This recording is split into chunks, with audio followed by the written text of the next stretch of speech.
Combate meu, eu preciso de um milagre, e só o Senhor pode fazer. Eu farei o que for preciso, para que ouça minha voz,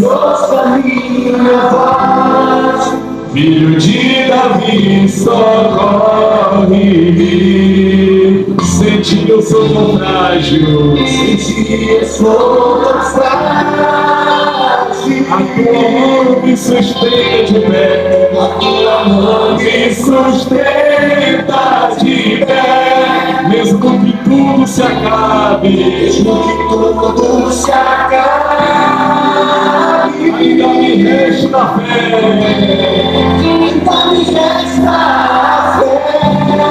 O que eu não posso fazer, tu podes.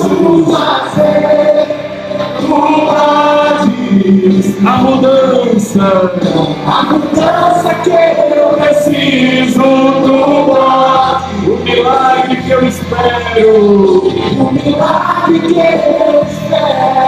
tu podes. Senhor, vem me socorrer. O meu milagre eu tomo posse. Meu milagre, Senhor, eu tomo posse. A cura que eu preciso, eu tomo posse. A minha bênção, Senhor, eu tomo. Abra as mãos para receber.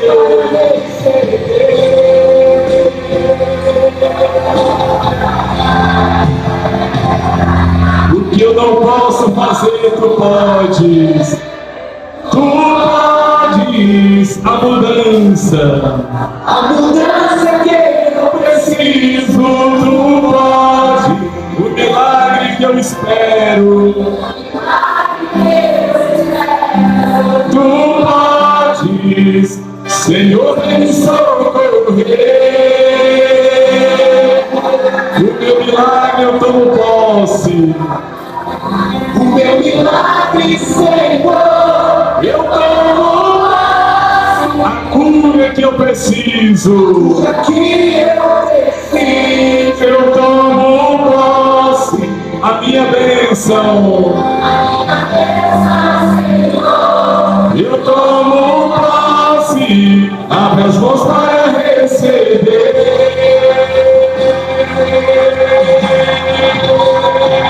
O meu milagre eu tomo posse. Eu tomo posse. A cura que eu preciso, eu tomo posse. A minha bênção, Senhor, eu tomo posse. Abre as mãos para receber.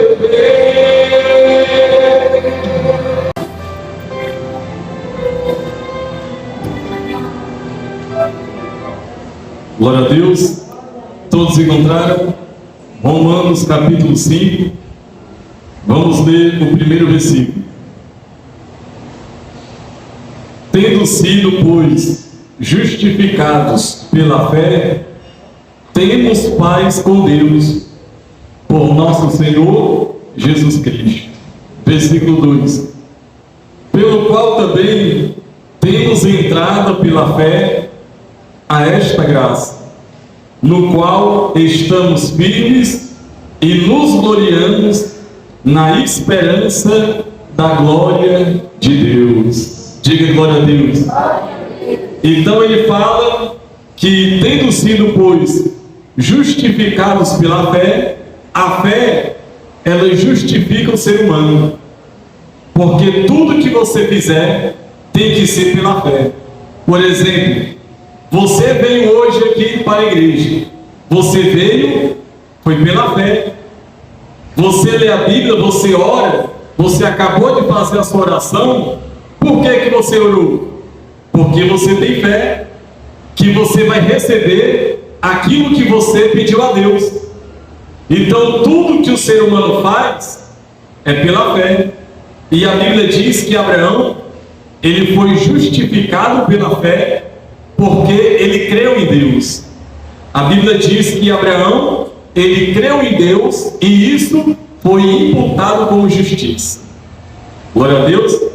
Então a fé, ela justifica. E o que mais? Se a fé justifica, nós temos paz com Deus, nosso Senhor Jesus Cristo. Aí no 2, pelo qual também temos entrada pela fé a esta graça. Olha só, existe a graça de Deus. E nós temos que fazer o quê? Nós temos que entrar nesta graça. Porque nem todo ser humano está dentro da graça de Deus. Mas ele pode estar. Por quê? Porque Jesus falou assim: eu sou a porta. Se alguém entrar, entrará e sairá e achará pastagem. Glória a Deus. Jesus falou: eu sou a porta e você tem que entrar. Porque se você entrar, você entrará e sairá e achará pastagem. Nós somos o quê? Nós somos as ovelhas do bom pastor. Nós somos as ovelhas do nosso Senhor Jesus Cristo.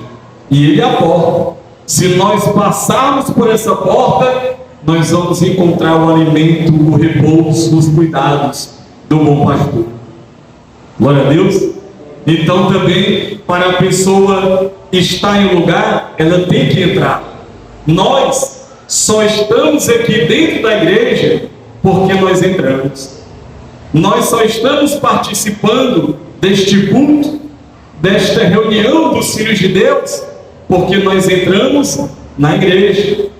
Não tem como a pessoa participar do culto estando em outro lugar. Para a pessoa participar do culto, a pessoa tem que entrar naquele ambiente, naquele lugar que está tendo aquele culto. Glória a Deus. E se tem um lugar que nós temos que entrar sempre, é na casa de Deus.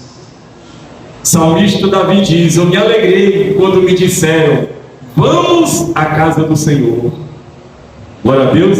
Ele disse: uma coisa eu pedi ao Senhor e a buscarei, que eu possa morar na casa do Senhor todos os dias da minha vida, para contemplar sua formosura e aprender o seu tempo. Glória a Deus. Então, para entrar no reino de Deus, Jesus Cristo vai vir buscar a sua igreja. E quando Jesus vier para buscar os seus escolhidos, Jesus vai levar essas pessoas para onde? Para entrar no reino dos céus, para entrar no reino de Deus. Existem pessoas que hoje entraram no reino da luz. Existe o reino das trevas e existe o reino da luz. Glória a Deus. Nós estávamos aonde? No reino das trevas. Mas agora nós entramos aonde? No reino da luz. Por que nós entramos no reino da luz? Porque nós saímos do reino das trevas. Então a Bíblia diz que bendito serás ao entrares e bendito serás ao saíres. Bendito é uma pessoa quando sai das trevas, e bendito e bem-aventurado é a pessoa que entra no reino da luz, no reino da bênção. Glória a Deus. Então ele diz: pelo qual também temos entrada pela fé a esta graça. Que graça é esta que ele está dizendo? É a graça de Deus. É a única que pode salvar o ser humano. É a única que pode mudar a vida do ser humano. É a graça de Deus. E nós estamos entrando nesta graça. Glória a Deus. A Bíblia diz que onde o pecado abundou, a graça de Deus superabundou. Aonde o pecado era grande, a graça de Deus foi maior. Aonde a maldição era grande, a graça e a bênção de Deus é maior. Glória a Deus. Você crê nisso? Que se existe algum mal na tua vida, a bênção vai ser maior? Vai ser muito maior. E o apóstolo Paulo, ele foi um que entrou na graça de Deus. A Bíblia diz assim, ó. Ele falou assim, ó, dele mesmo: porque eu sou o menor dos apóstolos e não sou digno de ser chamado apóstolo, pois eu persegui a igreja de Deus. Está vendo aí? Ele se considerava o quê? O menor dos apóstolos. Apóstolo Paulo, ele foi o último a ser o apóstolo do Senhor Jesus. Ele foi um dos últimos. E ele disse assim: porque eu sou o menor dos apóstolos. Outras passagens falam que ele foi o último. E não sou digno de ser chamado que apóstolo. Por quê? Ele diz: porque eu persegui a igreja de Deus. Então ele falou: hoje eu sou apóstolo, mas eu não sou digno. Por quê? Porque eu já persegui a igreja. Eu já maltratei os da igreja. Mas ele entrou na graça de Deus. E o que foi que a graça de Deus fez na vida dele? Mas pela graça de Deus eu sou o que sou. Amém, pessoal? Todos nós, pessoal, só estamos aqui por causa da graça de Deus. Se não fosse a graça de Deus, nós não estaríamos aqui. É a graça de Deus que nos traz a este lugar. É a graça de Deus que nos leva à presença de Deus. E isso custou caro. Para que hoje nós tivéssemos acesso à graça de Deus, custou muito caro, custou preço e preço de sangue. O sangue de Cristo que tem poder. Então ele diz: pela graça de Deus eu sou o que sou, e a sua graça para comigo não foi vã. Olha só, Deus enviou a sua graça através do seu Filho Jesus para salvar o ser humano, para transformar o ser humano, pegar ele da água e transformar ele da água para o vinho. E o apóstolo Paulo diz: a graça de Deus para comigo não foi vã. A graça de Deus na vida dele surtiu muito efeito. Ele foi transformado pela graça de Deus. E é isso que nós temos que buscar a cada dia: ser transformado pela graça de Deus. Por quê? Porque senão a graça de Deus não vai ter nenhum valor para nós. Nós temos que fazer valer a pena o sacrifício de Cristo, a graça do Senhor. Aí ele diz, ó: antes eu trabalhei muito mais do que todos eles, todavia não eu, mas a graça de Deus que está comigo. Ele se sentiu naquela responsabilidade. Ele: puxa vida, olha que privilégio eu tenho, olha que honra eu estou tendo, eu consegui entrar na graça de Deus. Antes eu perseguia a igreja, eu perseguia o povo de Deus, olha o que Deus fez comigo. Aí ele: em forma de gratidão eu vou servir a Deus, em forma de gratidão eu vou trabalhar para o reino dos céus. Em outra passagem ele diz: ai de mim se eu não pregar o evangelho. Ele sabia do peso da responsabilidade. Ele disse: ai de mim se eu não pregar. Por quê? Porque Paulo, ele não foi chamado pelo homem. Paulo, ele foi chamado por Deus. E ai daquele que desobedece o chamado do Senhor, fica na prova a vida toda, nunca sai da prova, é só tribulação. Mas Paulo, ele sabia: todavia eu trabalhei muito mais do que todos eles, todavia não eu, mas a graça de Deus que está comigo.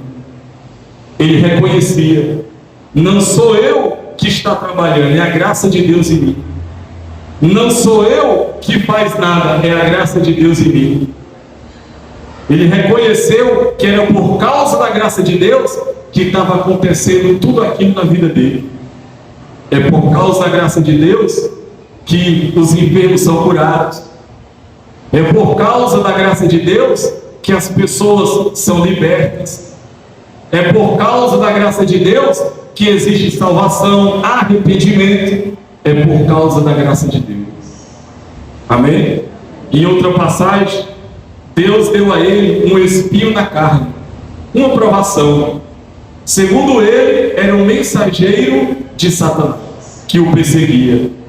E ele orou 3 vezes para que Deus tirasse aquele espinho da carne dele. Mas a resposta divina, a resposta de Deus, foi assim: Paulo, a minha graça te basta.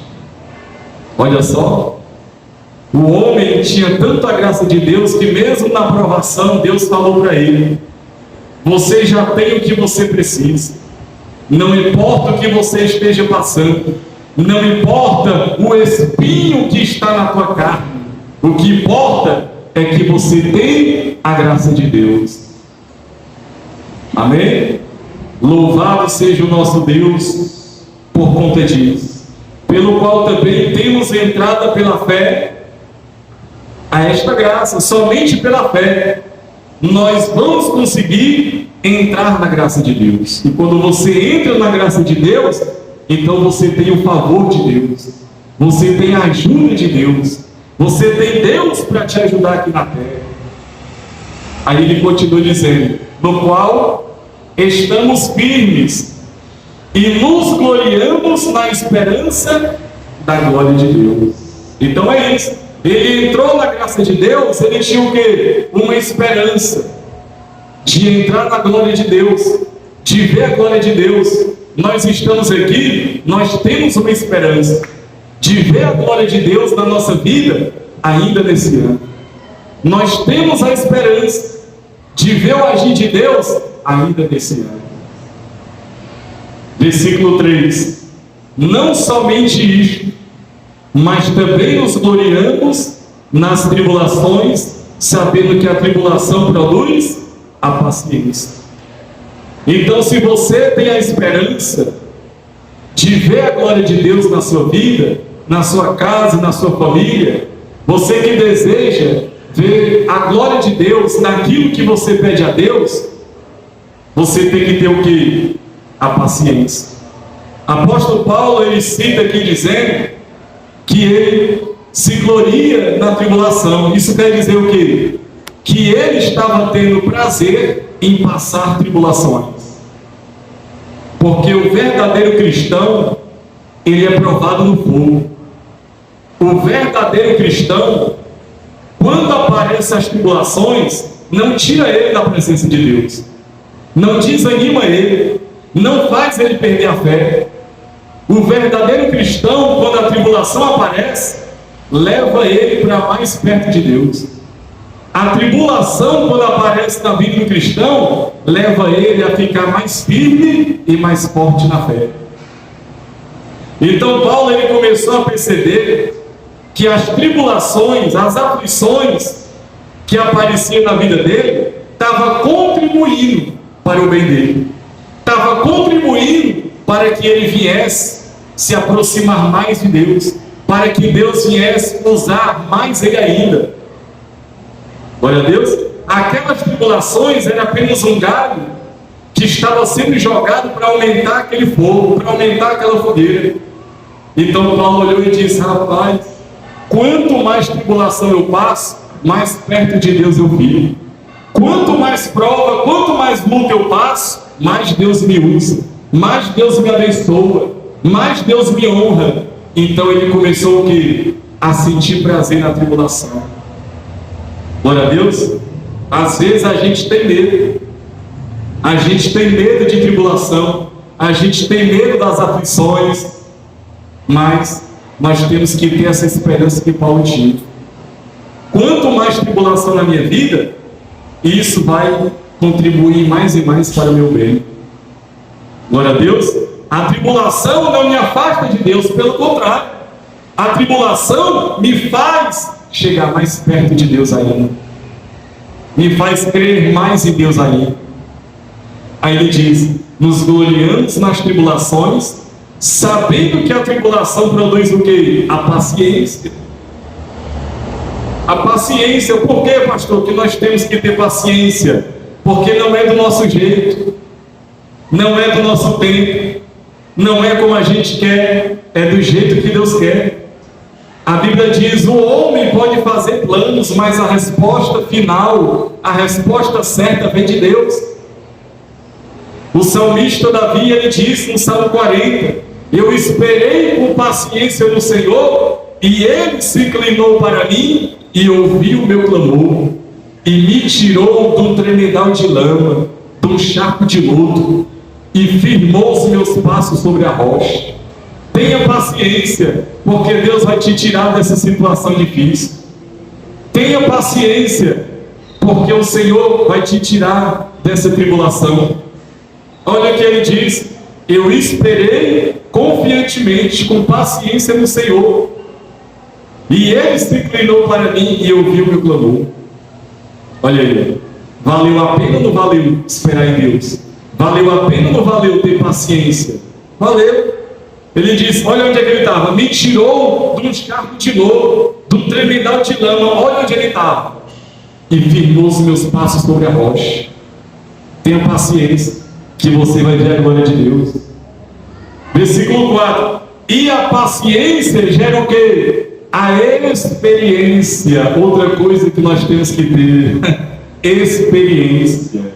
Glória a Deus. Para falar de experiência, eu vou começar falando de Abraão. Abraão, ele foi o homem que ele, aos passar dos anos, ele começou a ter experiência com Deus. E chegou o momento que Deus deu a ele o que ele tanto queria, era um filho. Deus falou assim: olha, Abraão, vai lá no Monte Moriá e sacrifica o teu filho lá no Monte Moriá para mim. Só falou isso, e Abraão foi, deixou seus moços lá no começo do monte e foi subir em direção àquilo que Deus tinha pedido para ele. E no meio do caminho, o filho dele faz uma observação, e o filho dele diz assim: pai, nós estamos indo adorar a Deus e sacrificar, não é isso? E Abraão disse: sim, meu filho, nós estamos indo adorar e sacrificar a Deus. Aí ele disse: pai, eu estou vendo aqui a lenha, eu estou vendo aqui o cutelo, eu estou vendo aqui o fogo, mas onde está o cordeiro? Não existe sacrifício sem cordeiro. Onde está o cordeiro? Olha a voz da experiência: meu filho, Deus proverá. Olha só, se fosse uma pessoa que não tivesse experiência com Deus, tinha colocado a mão na cabeça e falado: é mesmo, meu filho, e agora? O que é que nós vamos fazer agora? Só que Abraão sabia que o cordeiro ia ser quem? Ia ser Isaac. Só que Abraão confiava em Deus, e Abraão tinha experiência com Deus. Então ele disse: meu filho, Deus proverá para si o cordeiro. Se preocupe não, porque Deus, ele sabe o que é que ele está fazendo. Deus, ele sabe o que está fazendo. Deus proverá. E aí subiu. E quando subiu, Deus deixou Abraão montar o altar. Deus deixou Abraão deitar Isaac lá no altar. Ele amarrou Isaac todinho lá no altar. E na hora que Abraão pegou o cutelo, que ele levantou, o anjo de Deus bradou 3 vezes: Abraão, Abraão, não faças nada com o moço.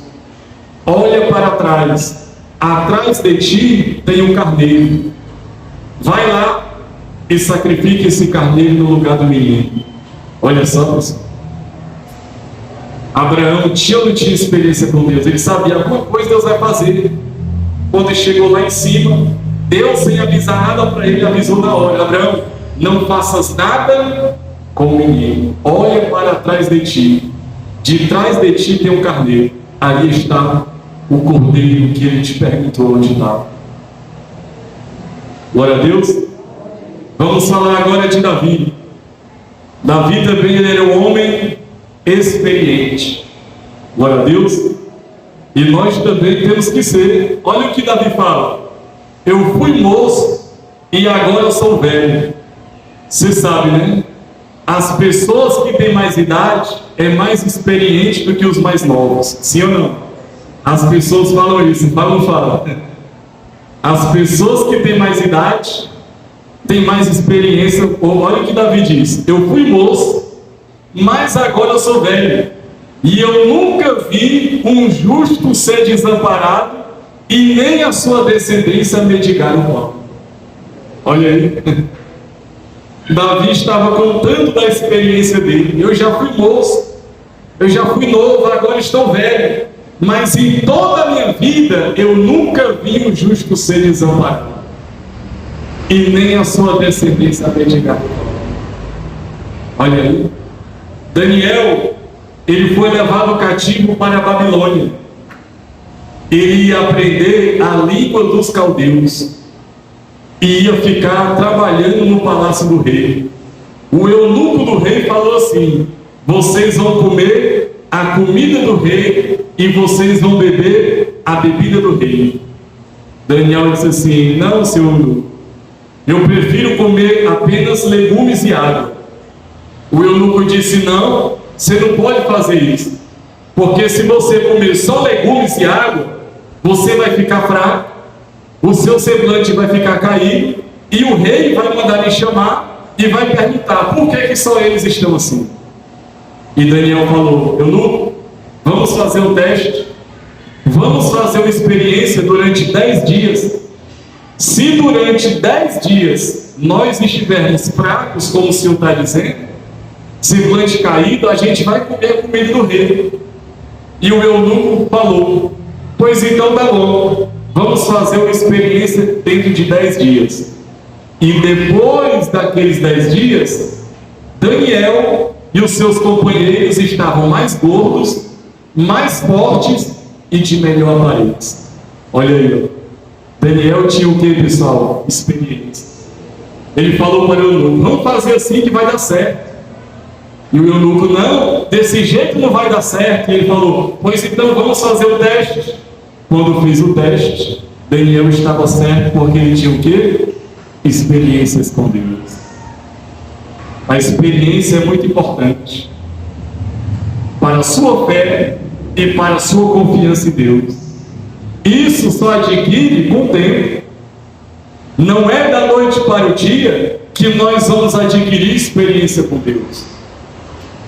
Você tem lutas que você faz, que você já passou, e você já venceu uma vez, já venceu duas, já venceu três. E quando aparece novamente, você já sabe. Qualquer luta que aparece na sua vida, você que tem experiência com Deus, você já sabe. Apareceu uma luta, se levantou a outra, eu já sei o que fazer para ter vitória. Vai para o jejum, vai para a oração, vai para a palavra. Glória a Deus. Começa a buscar a Deus e recebe vitória. Por quê? Porque você já tem a experiência. Você já sabe como fazer para ter vitória. Você já sabe o que fazer para conseguir a resposta de Deus. Glória a Deus. Então vamos voltar aqui novamente. A paciência, a experiência, e a experiência, a esperança. E a esperança não traz confusão, porquanto o amor de Deus está derramado em nossos corações pelo Espírito Santo que nos foi dado. Glória a Deus. 3 coisas que nós devemos ter: paciência, experiência e esperança. Guarde isso: paciência, experiência e esperança. Glória a Deus. Eu tenho certeza que você já foi respondido por Deus em algum momento da tua vida. Isso te trouxe o que? Esperança. Se Deus já me ouviu uma vez, Ele vai me ouvir de novo. Se Deus já me respondeu uma vez, Ele vai me responder de novo. Isso é o que? Esperança. Glória a Deus. Então tenha esperança em Deus, de que você vai alcançar o que você tem pedido a Ele.